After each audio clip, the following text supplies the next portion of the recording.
Yeah, I think, the one in the first, obviously the turnovers to start, and that's why I called that quick timeout. I don't normally do that, but I really wasn't going to start off the game with the turnover, and we did. And that's been a huge point of emphasis for us this week, and really trying to clean that up. And we got to continue to do that. And, but it's definitely has affected us. But again, I'm so proud of our team on the defensive end. We did enough tonight defensively to beat a really good team, a team that has played a lot of basketball together, that has a ton of really good players. And I just want to give all the credit to our team for how much they fought. They never felt like they were out of this game tonight till the end. So again, we will continue to grow through some of these offensive struggles, but when this team puts together it on both ends of the floor, we're really going to see something special, I think.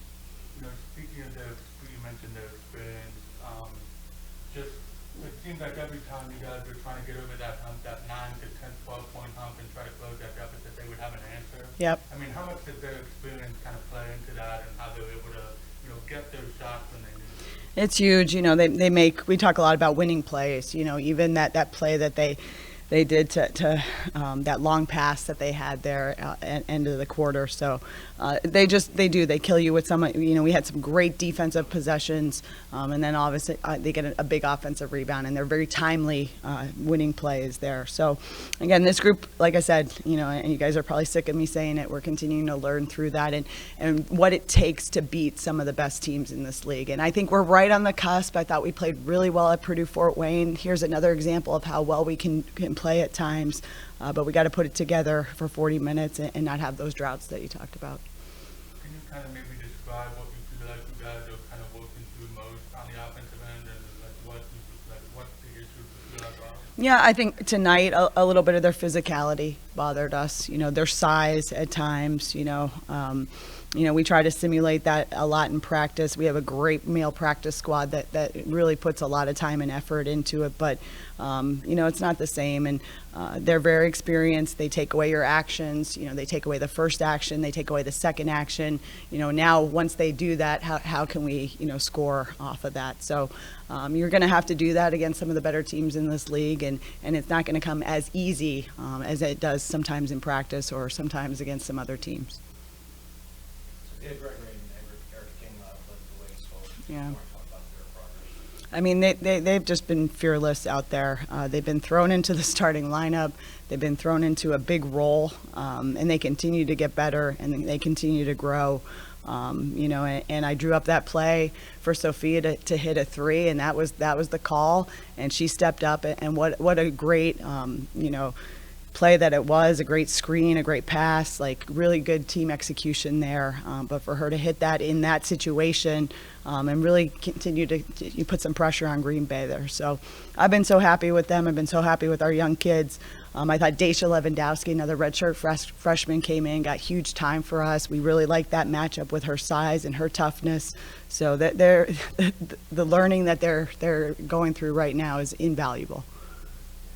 Down the stretch there in the fourth quarter, I mean, what do you think about how you guys were able to kind of execute the way you did to kind of make them a little bit uncomfortable? Yeah. That deficit a little bit. Erica had the 3-point play, obviously Sophia hit the three, Taylor hit a layup. Yeah. How would you feel about this? How you guys executed down the stretch?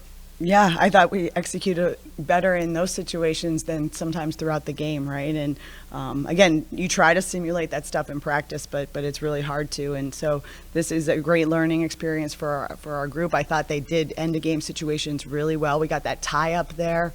That was what we were going for, either a steal, and we had the possession arrow there. So again, some heady basketball that was played by our group at the end.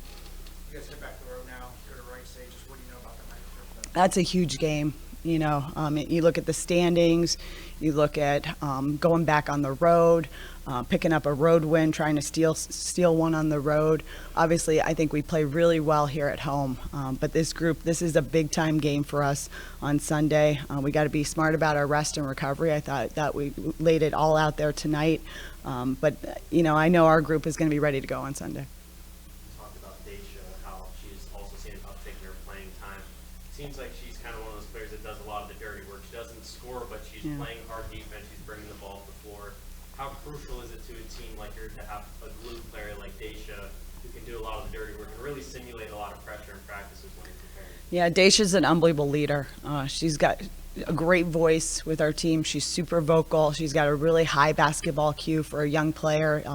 Been really happy with her progression, and it's translated to great practices, and now she's getting a lot of time. And I think that'll continue, as she practices well. But again, really liked the matchup, really liked her size and athleticism. But she just brings a different element with her voice and her defensive intensity there. Thank you guys. Yeah, thank